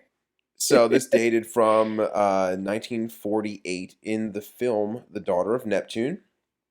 The song won the Oscar for the Best Original Song in 1950. Now wait till you hear about this, because this blew my mind how much one song influenced this. Listen. So on the day of the film's release, an Egyptian religious student named Saeed... I found so many different sayings of this. I'm going to call him Qutb. It's Qutb. Saeed Qutb. We'll call him Qutb. Traveled to Greeley, Colorado to study the American education system at the University of Northern Colorado. After 2 years of study, he left the USA because he said it was flat, worldly, lustful, and devoid of religious characteristics. I mean, you went to Colorado. How are you going to call it flat? The end point of this was due to this song, a situation surrounding this song. So he specifically remembers... This has got to be a straw that broke the camel's back situation, because there's no way in hell that a whole song can set you off that much. But it did. Okay. He remembers, quote, the dance hall... he wrote this in a letter. The dance hall convulsed to the tunes on the gramophone and was full of bounding feet and seductive legs. Arms circled waisted, lips met lips, chests met chests, and the atmosphere was full of passion. He saw the dancers as tragic lost souls, is what experts say, and they believed that they were free, but in reality they were trapped in their own selfish, greedy desires. Is the way that he saw it. So he returned to Egypt in 1950. A radically changed man. Saw America as a spiritual wasteland, basically. And had a vision for an Islam that would throw off the vulgar influence of the West. He believed that the Islamic society had to be purified, and the only mechanism powerful enough to cleanse it was the ancient and bloody instrument of jihad. Qutb eventually became a senior member of the Muslim Brotherhood and plotted to assassinate the Egyptian president Gamal Abdel Nasser. He was executed by a hanging in 1966. This is the big one. His teachings and writings became a primary and direct inspiration for a generation of militant Islamists, including Osama bin Laden and Ayman al-Zawahiri, who was the most recent al-Qaeda leader. So that song directly, Baby It's Cold Outside, directly influenced the current day al-Qaeda. Fucking bin Laden. Right. That's wild. Isn't that crazy? I read this. I was like, this can't be true. I looked it up on so many spots. Yeah. So when he's talking about like this scene at the dance hall, that's what they were dancing to is Baby It's Cold Outside? Yep. So, I mean, it's kind of a slow, boring song.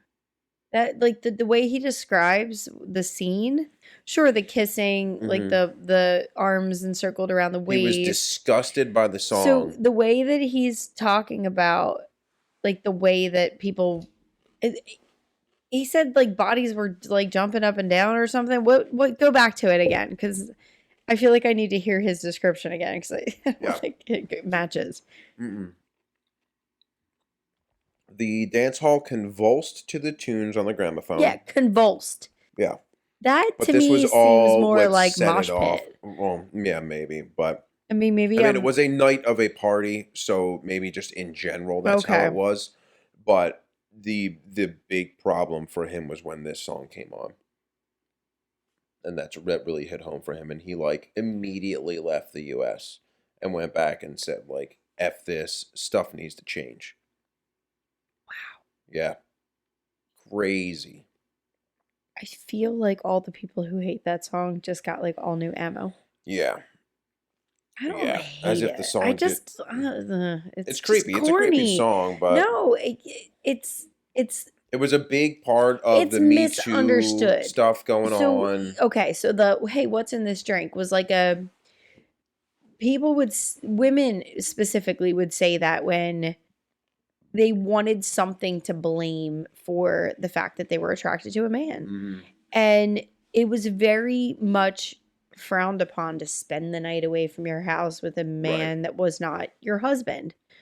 Or, you know, not that you'd be cheating, but like if you didn't have a husband and you were just like loose morals, whatever. Right. So like, hey, what's in this drink? Like they would use that as like oh wow, this is really strong. I'm really feeling tipsy, even if it was a weak ass like garbage drink. So that's always a thing where people are like, oh, he roofied her. No, he didn't. That's not what the song's saying. That's not what the story's saying. But I mean, who knows? I didn't write the damn story. But you know, it's about both of them wanting to be together and worrying about what the neighbors are going to think and what her aunt is going to say. The neighbors. Right. Like neighbors don't pay my fucking bills. Listen, I don't even pay my fucking bills. If my neighbors are listening to this, I love you guys. But your opinion stays inside of your right. Your property line. And it was a different time. But whatever. It's not a fucking date rape song. I don't know. That's right. Don't at me. I don't want to fucking hear it. Don't fucking come at me. I don't care. I don't care. All right, next. I don't like the song, but for other reasons. The song sucks. It's garbage. Most Christmas songs are fucking unless it's Zooey Deschanel and Will Ferrell singing it. Elf. Great movie. Blonde Zooey Deschanel is so weird to me. So weird. Don't like it. Brunette Zooey Deschanel, different story. She's cute. Her sister's annoying. Will Ferrell's annoying. Yeah. At least I laugh at him sometimes. Anyway, the next one. Highway to Hell. The song? The song by AC/DC. I only ever think of Final Destination. Yeah. But that fucking so it was released truck. In 1979. The 80s were the satanic panic time.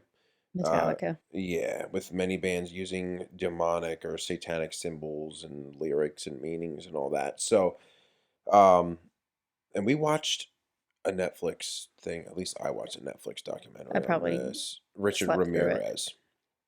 I did not watch that.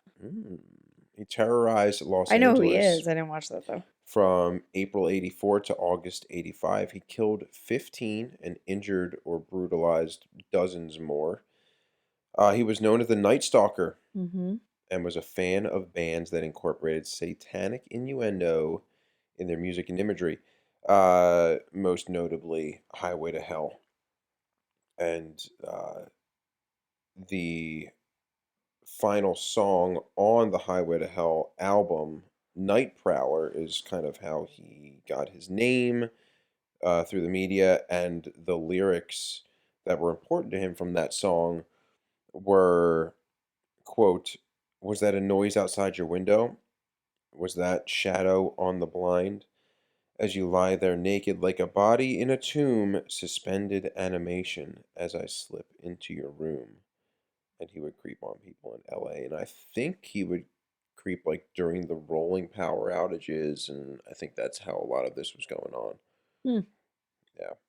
That was an episode of Criminal Minds too. Yeah, maybe I'm Where meshing the like two then so from there what I I don't know watched if to that. that's true. So there was an episode of Criminal Minds and it was actually the one with I Tim remember Curry that where one, like yeah. he was basically the night stalker, Yeah. but he would follow the power outages Yeah. and would Richard like Ramirez was a kook though. Like just looking at him, well he was like, yeah. Homeboy had crazy eyes. mm-hmm. For real. Next one, another movie. We got what? Two more. This one and one more. Cool. The last one's a big one. This one, Clockwork Orange, Oh, 1971, Rotten talk about Tomatoes. fucking creepy. I never saw it. Oh, it's Rotten Tomatoes good. gave it an 88%. Audience gave it a 93. So I was gonna say that's another like cult classic. yeah. People friggin' love it. So Stanley Kubrick, the director of the movie, Mhm. asked Warner Brothers to retract the movie from distribution in the UK due to a rash of crimes that were connected with it. The movie followed violent actions of a teen and his gang, Mhm. basically. So the crimes that Kubrick was concerned with was um, a killing of an elderly man by a 16-year-old boy, Oh my modeled god. exactly after a sequence in the film in which the Droogs or the gang Mhm. attack an older man. The rape of a 17-year-old Dutch girl by a gang chanting Singing in the Rain in an awful homage to the scene in which Alex and his droogs break into a home and do essentially the same exact thing. Mhm. Um, the beating of a younger child by a 16-year-old boy wearing the droogs uniform, which is white overalls, a black bowler hat, and combat boots. Jesus. And Kubrick and his family were actually receiving death threats, and they had protesters and stuff outside their home as well.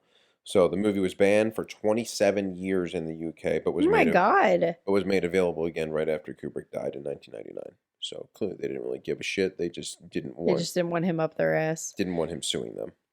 Basically, is what it came to, which is ridiculous. Jesus. Yeah, that one was kind of crazy. Again, I never saw it. It's Next a one, crazy movie. the Beatles' White Album. It's a big one. It was released November 22nd, 1968. I'm liking the face you made because clearly you don't really know about this one. Yeah, go ahead.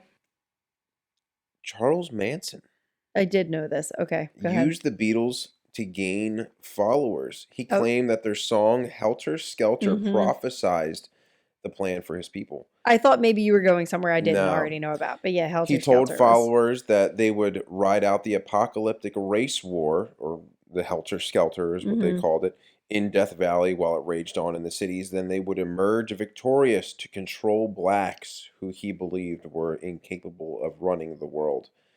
The Manson family terrorized Los Angeles from August 8th to August 10th in 1969. Wasn't much. I mean, they wound up killing 7 people in one weekend to, quote, jumpstart the race war. Mhm. And in the home of 2 of the victims, the words Helter Skelter were written on the wall Yeah. in the victim's In the blood. blood, right? Yeah. Yeah. So I stopped there. I was done after that. It can only take so much blood and murder. Yeah. And, yeah. So on to the thoughts.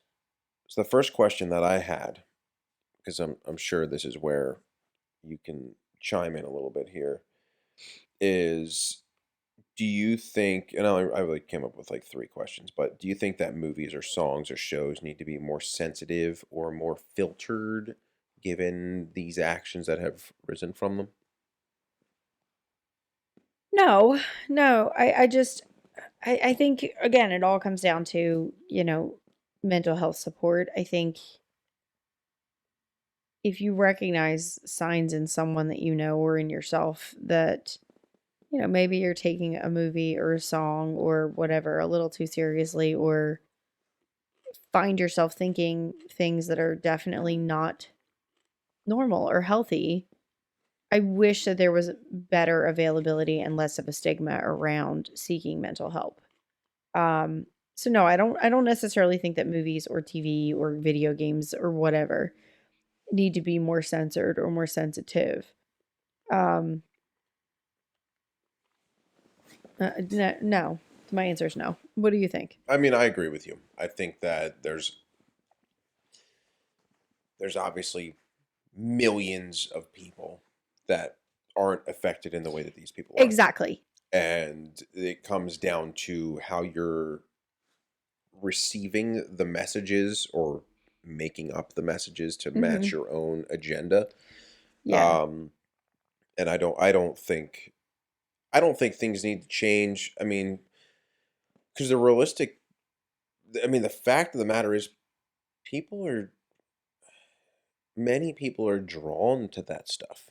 They're drawn to the Right. murder and the mystery Yeah. and so and that's one of the questions that I have is why are people drawn to murderers in movies and books? What is it about murder that keeps people coming back for more? Why do people love slasher movies and like it's I don't know, it's very strange to think about it, but like what's the big draw What's the about draw?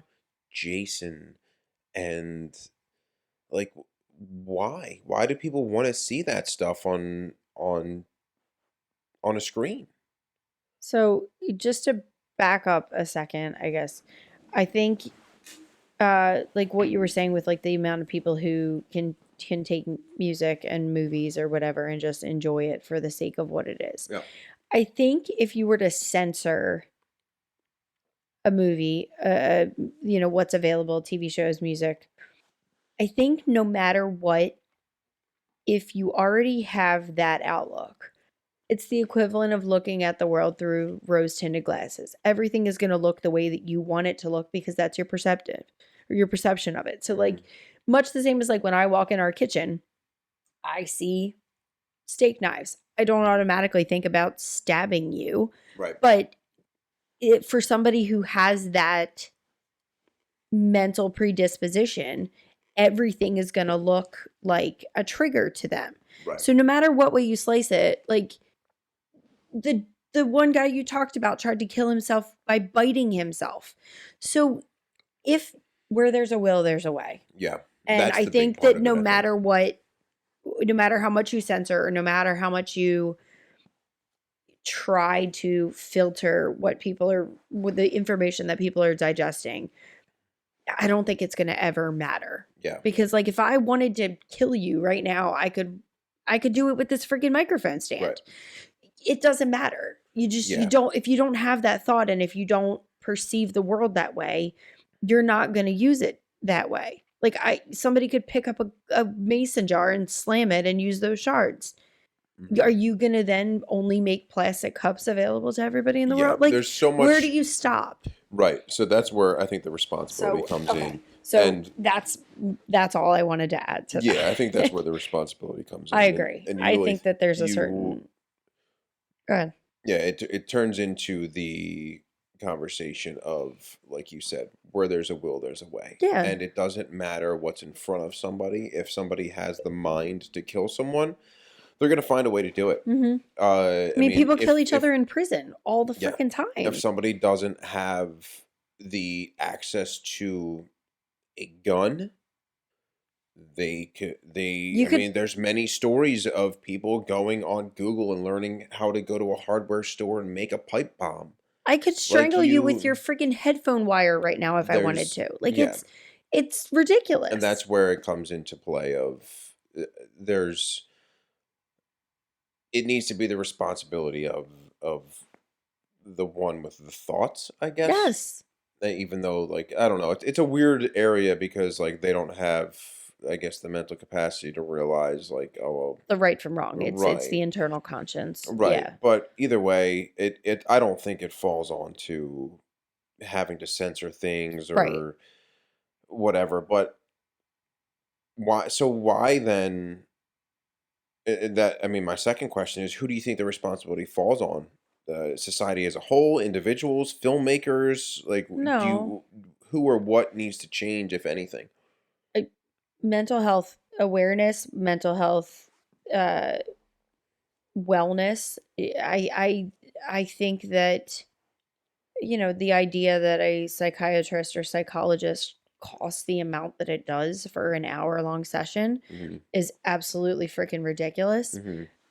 You're much quicker to pick up a drink and become addicted to alcohol to numb the pain of whatever the hell you're going through, Yeah. because it's a cheaper fix than a psychology visit, or a psychiatry visit, or what. Like, it's such a flawed system. It truly is. And people aren't freaking made of money, and Hmm.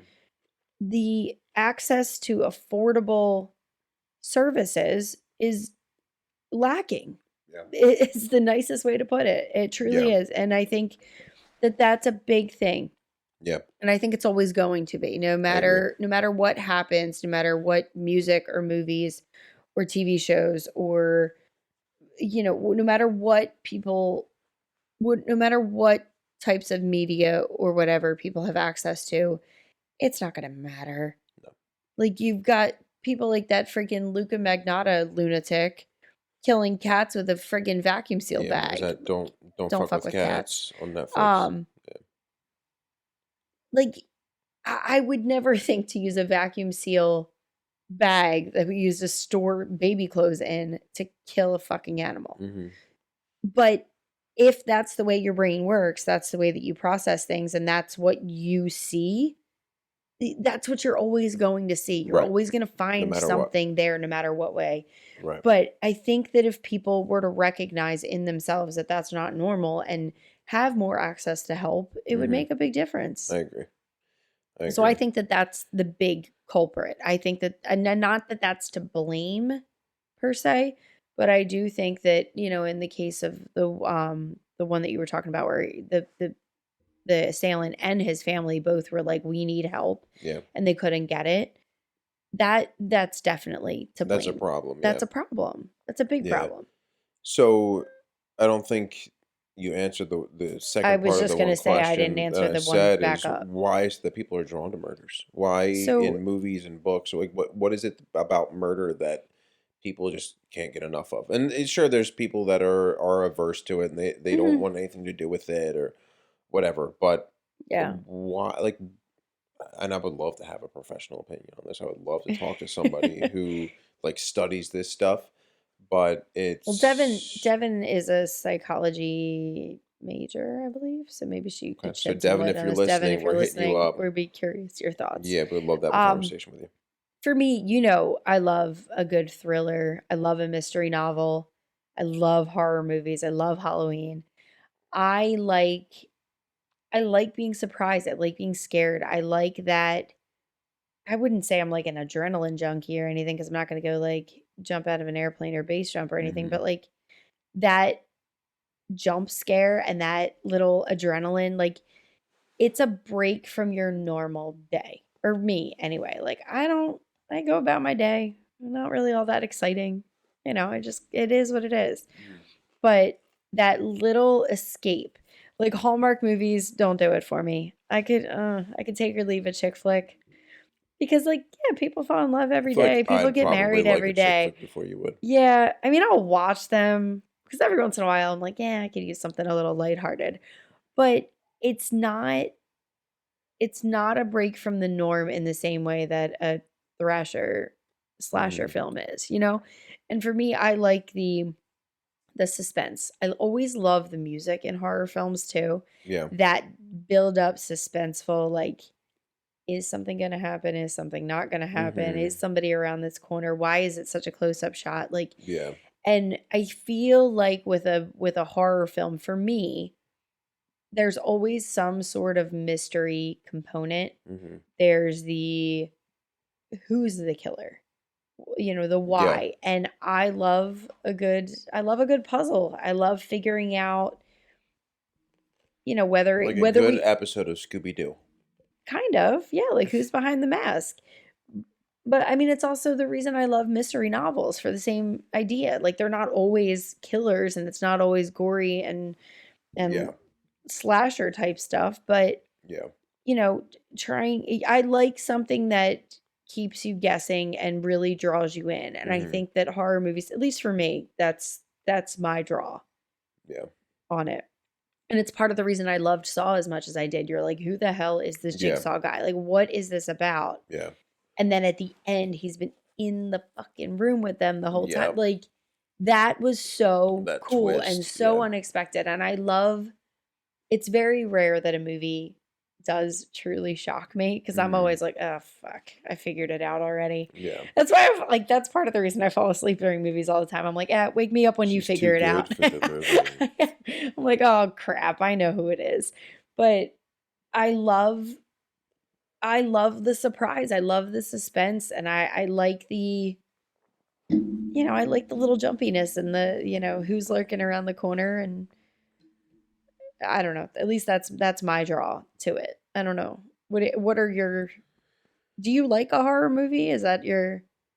I know you're more of like an action flick kind of dude. I'm not even really more of an action flick kind of dude. Like I love like military movies. Well, yeah, that's action. I mean, that's about really. as much. I like the history military movies, but there's literally always like explosions and guns and but I love horror movies. I just never really got into them until more recently, and honestly, until I forced you to watch. No. I guess the ones that really got me really into horror movies were the Paranormal Activity movies. Yeah, see, that's like kind of where I lose it a bit. I'm just not. I mean, it's fine. It just because it was it's very overplayed. I think the paranormal stuff, but I think what did it for me, like that's the stuff I find really interesting. And like I remember the one big one for me also was also because I love her, Charlize Theron, but Stigmata, the movie. I don't know if you ever saw that. I don't think I ever saw that one. Like that fascinates me. Like the possibility of your life being disrupted by this thing that you can't see. Like that fascinates me, and I don't know if that's what draws me to it, and kind of the gore just comes with it. But like I'll watch a good like kill count movie just for the hell of it, but I also like I know the difference between what's real and what's not. Yeah. So I'm okay with it, but yeah, I don't know. I like horror movies. Like I loved the It movies. Again, I love the Paranormal Activity movies, all of them. The Conjuring movies, Sinister, like Insidious. That was cool. Yeah, that stuff was really like I love that stuff more. The Babadook. More, I think. Don't bash the Babadook, man. The Babadook was so bad. No, the one mistake. I feel like the Babadook would have been a good movie had they not shown the Babadook. It's the same trap that Signs fell into. As soon as they showed the alien and the fucking zipper in the back, everyone lost their shit. But I think for me, I find it interesting. Like I really do find the paranormal stuff and the stigmata and like stuff like that. I just find it interesting that it's an actual thing that happens. So it's kind of a callback to our last episode too, with like the Mothman prophecies. Yeah, that kind of would fall into the same category. I feel like. Yeah, I think so. Yeah. I mean, that's where I am with it. I mean, that's why I come back to it. And as far as, I mean, part of the question was drawn to murders in movies and books. I mean, I grew up on I don't read books. Carrie and I never saw that either. Oh, that's a good one. I grew up on Carrie and Michael Myers. Like the Halloween movies were always my favorite. Freddy Krueger, Friday the 13th.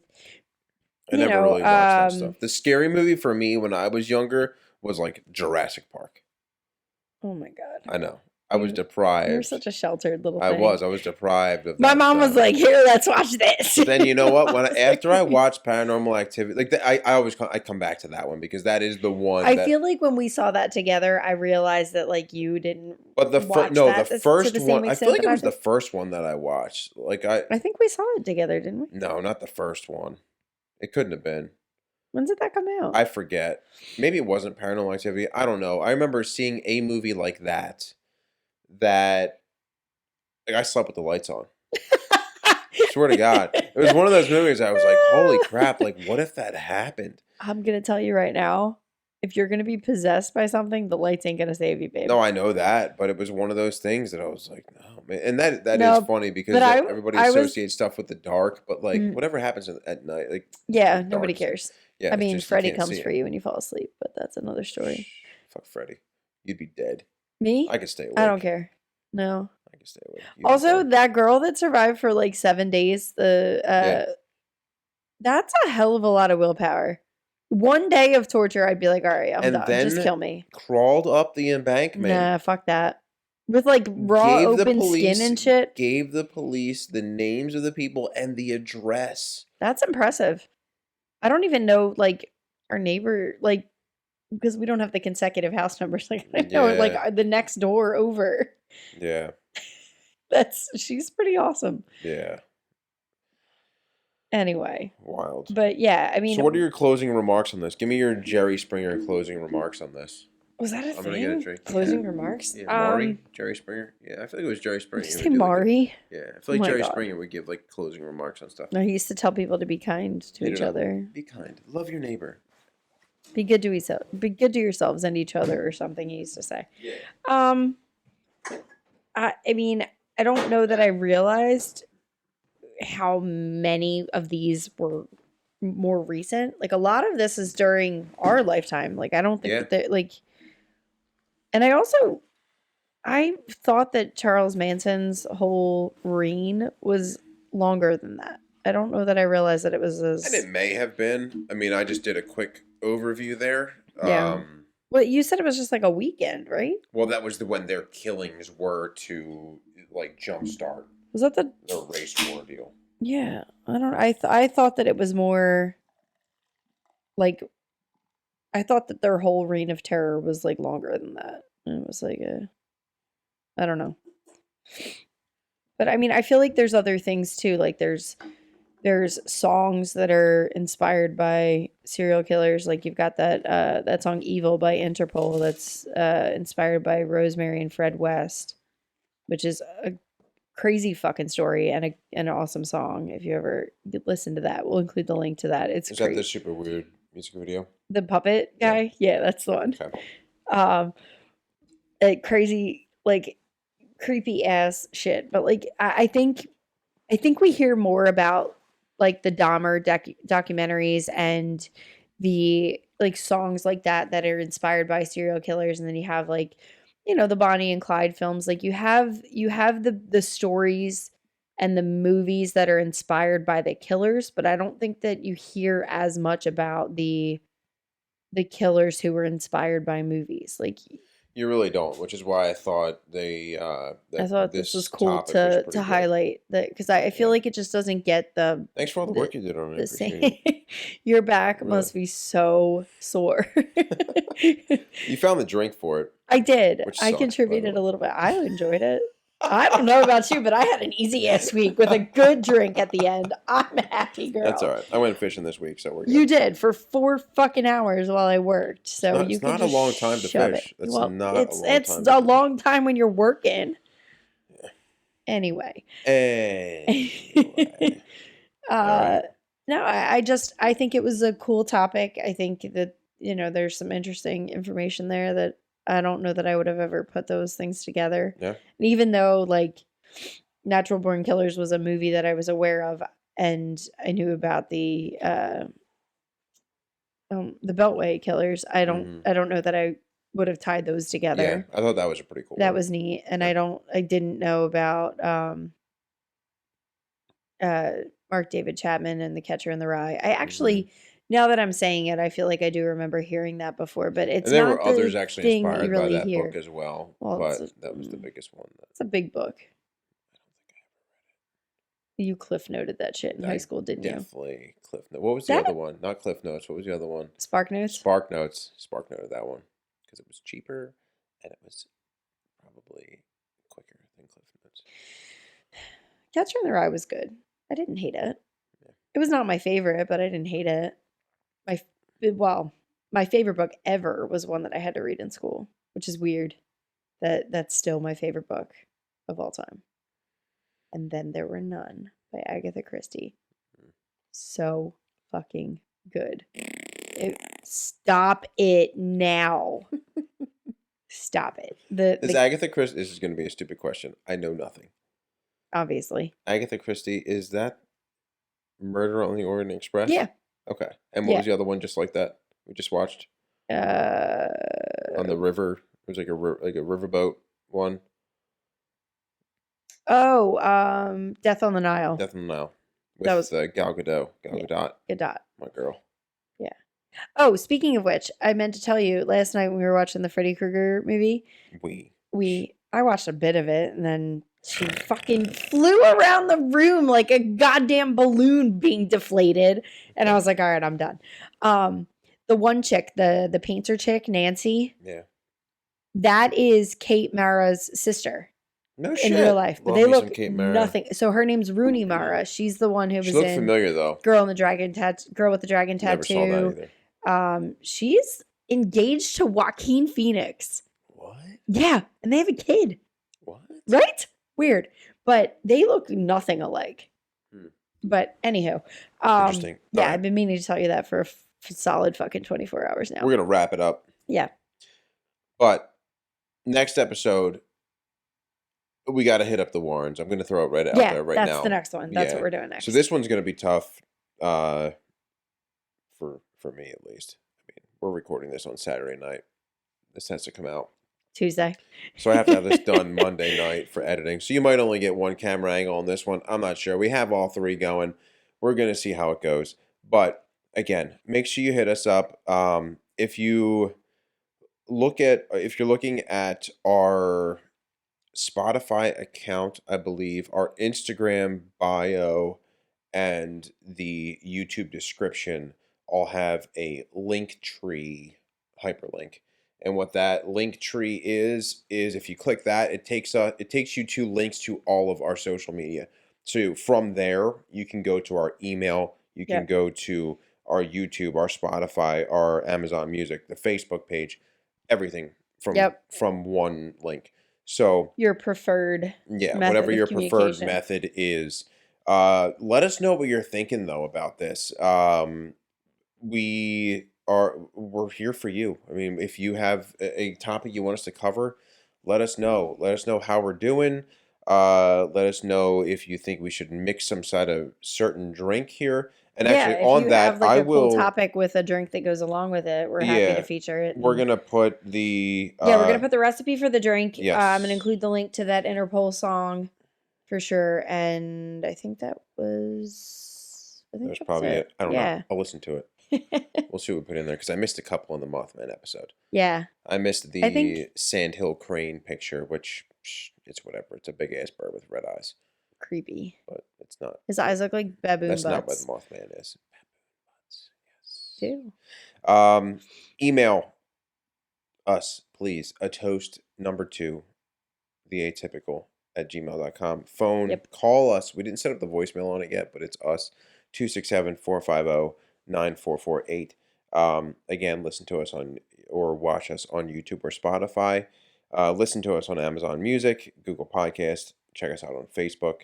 Don't forget to like and subscribe to the pages as well, because then you'll be updated on when we come out with new episodes, when we're putting out new posts, things like that. So and the subscribe is like, it doesn't cost you anything. It's a free subscription. So for you, it doesn't cost you anything. You just get like notifications when we put new information out, and we get to know who we're reaching to. And then, you know, if there's anybody that it's not reaching, or like a certain demographic or an audience, we can kind of tailor things that way. Or it lets us, tailor our content to who we know is out there and wanting to hear more from us. Yeah. So I apologize in advance for crunching pickles in your ear on this one. It's not really in advance if we're wrapping up the session and now you're apologizing. Well, thanks for dealing with me crunching in your ear the whole time. Better to ask for forgiveness than permission, babe. Exactly. Hey, she said it. She said it. You have anything to add? No. I'm assuming no because you grabbed your drink. This is my second one. You act like I haven't been drinking this whole time.